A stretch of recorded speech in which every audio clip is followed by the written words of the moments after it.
السلام علیکم محترم ناظرین، آج ہم اس ویڈیو میں زنا سے بچنے والے ایک بزرگ کا سبق آموز واقعہ بیان کریں گے۔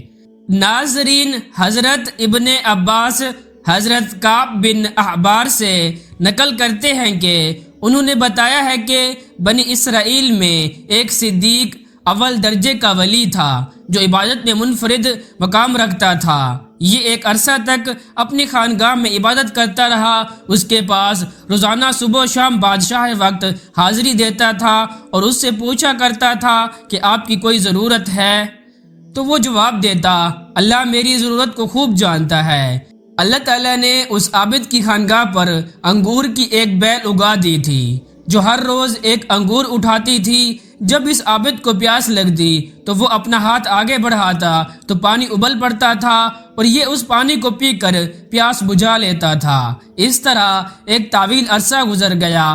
ایک مرتبہ اس عابد کے پاس مغرب کے وقت ایک عورت گزری جو نہایت حسین و جمیل تھی۔ اس عورت نے پکار کر کہا کہ اے اللہ کے بندے، تو اس بزرگ عابد نے کہا لبیک۔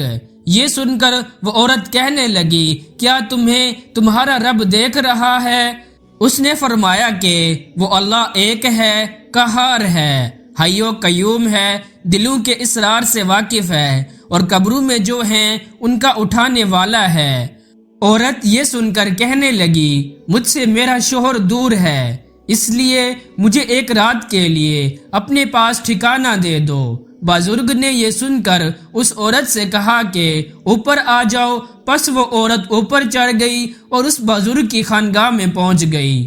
وہاں پہنچنے کے ساتھ ہی اس عورت نے اپنے جسم سے کپڑے اتار پھینکے اور ننگی کھڑی ہو گئی اور اس عابد کے سامنے اپنا ننگا بدن ظاہر کر دیا۔ یہ منظر دیکھ کر اس بزرگ نے اپنی آنکھیں بند کر لی اور فرمایا، تو تباہ ہو جائے، اپنے آپ کو ڈھانپ لے۔ یہ سن کر اس عورت نے جواب دیا، تیرا کیا جاتا ہے؟ اگر تو آج رات مجھ سے فائدہ اٹھا لے۔ تو بزرگ نے سن کر اپنے نفس سے مخاطب ہو کر کہا، اے نفس، تو کیا چاہتا ہے؟ نفس کہنے لگا، اللہ کی قسم، میں تو فائدہ اٹھاؤں گا۔ یہ سن کر بزرگ نفس سے مخاطب ہو کر کہنے لگا، تو تباہ ہو جائے، کیا تو گندھک کے دوزخ کے کپڑے مانگتا ہے، آگ کے پاٹ مانگتا ہے، میری اسرا کی عبادت ضائع کرنا چاہتا ہے؟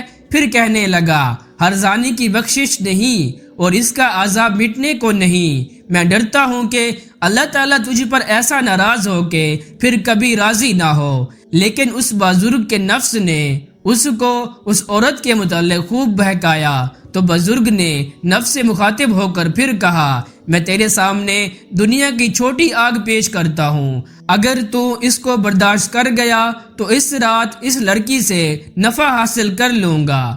حضرت کعب بن احبار فرماتے ہیں کہ اس بزرگ نے یہ کہنے کے بعد دیے یعنی چراغ کو تیل سے بھر دیا اور بتی کو موٹا کر دیا۔ اس منظر کو وہ عورت بھی دیکھ رہی تھی اور اس بزرگ کی اپنے نفس سے گفتگو بھی سن رہی تھی۔ پھر اس بزرگ نے چراغ کو جلانے کے بعد اپنا ہاتھ اس جلتی بتی پر رکھ دیا۔ یہ بتی جل رہی تھی لیکن اس بزرگ کے ہاتھوں کو نہیں جلاتی تھی۔ دیکھ کر بزرگ چیخ کر کہنے لگا، تجھے کیا ہے، جلاتی کیوں نہیں؟ تو وہ بتی اس کا انگوٹھا کھا گئی یعنی جل گیا، پھر اس کی انگلیاں کھا گئی، پھر اس کا ہاتھ کھا گئی۔ یہ منظر دیکھ کر اس عورت نے زوردار چیخ ماری اور اس دنیا سے کوچ کر گئی۔ پھر اس بزرگ نے اس عورت کے جسم کو اس کے کپڑوں سے ڈھانپ دیا۔ جب صبح ہوئی تو ابلیس نے چیخ کر کہا، اے لوگو، فلاں بیٹی سے فلاں عابد شخص نے زنا کیا ہے اور زنا کرنے کے بعد اس کو قتل کر دیا ہے۔ چنانچہ جب یہ خبر بادشاہ تک پہنچی تو بادشاہ اپنے لشکر اور رعایا کے ساتھ سوار ہوا اور عبادت خانے تک پہنچ گیا جہاں وہ راہب عبادت کیا کرتا تھا۔ وہاں پہنچ کر بادشاہ زور سے چیخا تو عابد نے اس کو جواب دیا۔ بادشاہ نے عابد سے پوچھا کہ فلاں کی بیٹی فلاں کہاں ہے؟ عابد نے کہا، یہی میرے پاس موجود ہے۔ بادشاہ یہ سن کر عابد سے کہنے لگا، اس کو کہو کہ میرے پاس آئے۔ بزرگ نے کہا، وہ مر چکی ہے۔ یہ سن کر بادشاہ کہنے لگا، چونکہ وہ زنا کے لیے رضامند نہیں ہوئی حتیٰ کہ تو نے ایک جان کو قتل کر دیا جس کو اللہ تعالیٰ نے حرام قرار دیا ہے۔ پھر بادشاہ نے غضبناک ہو کر اس عبادت خانے کو گرا دیا اور عابد کی گردن میں زنجیر ڈالی اور اسے گھسیٹنے لگا، اور عورت کی لاش کو وہاں سے اٹھا دیا گیا اور اس عبادت خانے کو گرا دیا گیا۔ اس وقت کے لوگوں کا دستور تھا زانی کو آرے کے ساتھ چیر دیا کرتے تھے۔ عابد کا ہاتھ جو رات کے وقت جل گیا تھا اسے عابد نے ہاتھ کی آستین میں چھپایا ہوا تھا، اور وہ عابد واقعے کی حقیقت کسی کو نہیں بتا رہا تھا۔ چنانچہ آرے کو عابد کے سر پر رکھا اور جلادوں کو حکم دیا کہ آرا چلا دو۔ چنانچہ حکم ملتے ہی جلادوں نے تعمیل کی اور آرا چلا دیا۔ جب آرا عابد کے دماغ تک پہنچا تو اس کی آہ نکل گئی۔ اللہ تعالیٰ نے جبریل علیہ السلام کی طرف وحی نازل فرمائی کہ اس کو کہو کچھ نہ بولو، میں تیرا صبر دیکھنا چاہتا ہوں۔ اس کے صدمے نے میرے عرش برادروں کو، میرے آسمان کے مکینوں کو رلا دیا ہے۔ مجھے میرے غلبے اور جلال کی قسم، اگر اس عابد نے دوسری مرتبہ آواز نکالی تو میں آسمانوں کو زمین پر گرا دوں گا۔ چنانچہ اس عابد نے دوسری مرتبہ آہ نہیں نکالی اور نہ کوئی بات بتائی حتیٰ کہ اس حالت میں اس کا انتقال ہو گیا۔ چنانچہ جب وہ فوت ہو گیا تو اللہ تعالیٰ نے اس مردہ عورت میں روح ڈالی جو عابد کا عمل دیکھ کر دنیا سے کوچ کر گئی تھی۔